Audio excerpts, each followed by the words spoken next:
ദേഹോദ്രവത്തിന് ശിക്ഷ.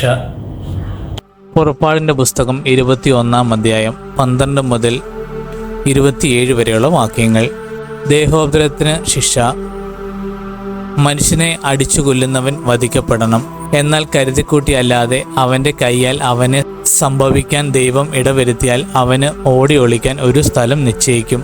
ഒരുവൻ തൻ്റെ അയൽക്കാരന് ചതിയിൽ കൊല്ലാൻ ധൈര്യപ്പെടുന്നുവെങ്കിൽ അവനെ എൻ്റെ പിലിപീഠത്തെങ്കിൽ നിന്ന് പോലും പിടിച്ചുകൊണ്ടുപോയി വധിക്കണം. പിതാവിനെയോ മാതാവിനെയോ അടിക്കുന്നവൻ വധിക്കപ്പെടണം. മനുഷ്യനെ മോഷ്ടിച്ച് വിളിക്കുകയോ തൻ്റെ ഇടയ്ക്ക് സൂക്ഷിക്കുകയോ ചെയ്യുന്നവൻ വധിക്കപ്പെടണം. പിതാവിനെയോ മാതാവിനെയോ ശപിക്കുന്നവൻ വധിക്കപ്പെടണം. ആളുകൾ തമ്മിലുള്ള കലഹത്തിനിടയിൽ ഒരുവൻ മറ്റൊരുവനെ കല്ലുകൊണ്ടോ മുഷ്ടി കൊണ്ടോ ഇടിക്കുകയും ഇടികൊണ്ടവൻ മരിച്ചില്ലെങ്കിൽ കിടപ്പിലാവുകയും ചെയ്തെന്നിരിക്കട്ടെ. പിന്നീട് അവന് എഴുന്നേറ്റ് വടിയുടെ സഹായത്തോടെയെങ്കിലും നടക്കാൻ സാധിച്ചാൽ ഇടിച്ചവൻ ശിക്ഷാർഹനല്ല. എങ്കിലും അവന് സമയനഷ്ടത്തിന് പരിഹാരം നൽകുകയും പൂർണ്ണ സുഖമാകുന്നതുവരെ അവൻ്റെ കാര്യം ശ്രദ്ധിക്കുകയും വേണം.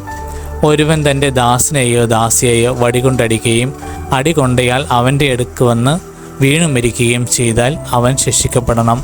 എന്നാൽ അടികൊണ്ട ആൾ 1-2 ദിവസം കൂടി ജീവിക്കുന്നെങ്കിൽ അടിച്ചവൻ ശിക്ഷിക്കപ്പെടരുത്. കാരണം അടിമ അവൻ്റെ സ്വത്താണ്.